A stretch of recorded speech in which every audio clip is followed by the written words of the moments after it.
Good day everyone, I am Alan Briggs D. Timbal, and I'm going to discuss the monitor hypothesis, individual variation in monitor use. The monitor hypothesis explains the relationship between acquisition and learning and defines the influence of the latter on the former. The monitoring function is the practical result of the learned grammar. According to Krashen, the acquisition system is the utterance initiator, while the learning system performs the role of the monitor or the editor. So according to the monitor hypothesis, a learner's acquired system serves as a monitor of the output. In other words, the learned system is used to check what is being said, whereas only the acquired system is capable of producing spontaneous speech. Before making an utterance, the learner internally checks it for mistakes and makes repairs using the learned system. When the student uses the monitor to change a statement after it has been said, this is known as self-correction. Krashen states that monitoring can make some contribution to the accuracy of an utterance, but its use should be limited. He suggests that monitor can sometimes act as barriers, as it forces the learner to slow down and focus more on accuracy as opposed to fluency. The monitor acts in a planning, editing, and correcting function when three specific conditions are met. So Krashen said that monitoring is helpful to have an accurate speech and language, but it should not be used all the time. When people often use monitoring, it hinders them to communicate properly with the audience. Your goal as a speaker is to be understood by others, and you can't achieve that if you are too concerned with your grammar. As a second language learners and users, you should be able to communicate professionally, not to use language exactly all the time. Accuracy and fluency should always balance each other. Further, Krashen identifies three conditions that must be achieved for conscious grammar to function properly. Even if these requirements are completed, it does not necessarily follow that the users can fully utilize their monitor. These conditions are time. In order to think about and use conscious rules effectively, a second language performer needs to have sufficient time. For most people, normal conversation does not allow enough time to think about and use rules. The overuse of rules in conversation can lead to trouble. Example, a hesitant style of talking, and inattention to what the conversational partner is saying. So in this condition, according to Krashen, there must be enough time to use grammar rules correctly.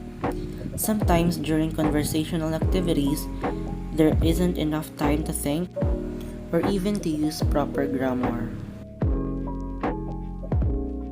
So the second condition is focus on form.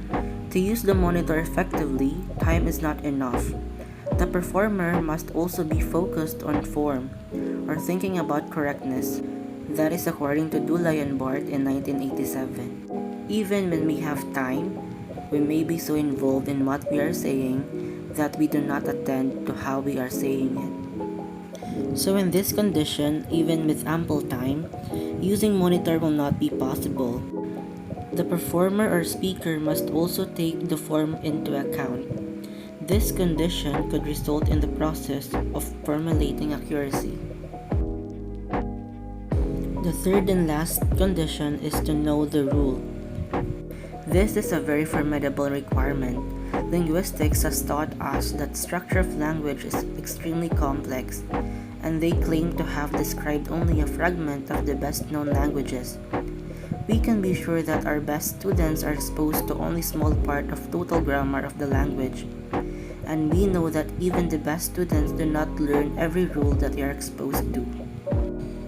So due to the complexity of linguistic structures, this is the most challenging.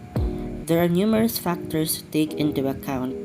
He emphasizes that even top students don't learn every rule that needs to be learned, so this has become a problem. Krashen also suggests that there is individual variation among language learners with regard to monitor use. He distinguishes those learners that use the monitor all the time as monitor overusers. These are people who attempt to monitor all the time, performers who are constantly checking their output with their conscious knowledge of the second language. So monitor overusers refers to individuals who constantly make an effort to monitor, or performers who always assess their output using conscious awareness of language production. In addition, he claims that these performers have tendency to speak tentatively, frequently correct themselves in the middle of sentences, and be so focused on accuracy that they are unable to speak naturally. So the next variation is monitor underusers. These are performers who have not learned, or if they have learned, prefer not to use their conscious knowledge, even when conditions allow it. Underusers are typically uninfluenced by error correction, can self-correct only by using a feel for correctness. Example, it sounds right, and rely completely on the acquired system.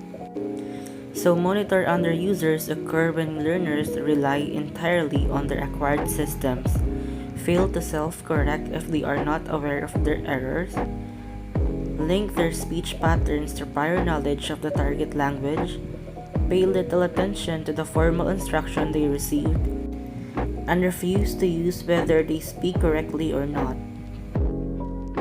So the last variation of monitor use is the optimal monitor user. Our pedagogical goal is to produce optimal users, performers who use the monitor when it is appropriate and when it does not interfere with communication. Many optimal users will not use grammar in ordinary conversation where it might interfere. So the ideal monitor users are those who employ the last variation. As the name suggests, learners use the monitor process in the most efficient way when they need to communicate in the proper form, but they are able to express themselves spontaneously without taking too much time, and they also speak in a comprehensive form for native and non-native speakers of the target language. That would be all for my report.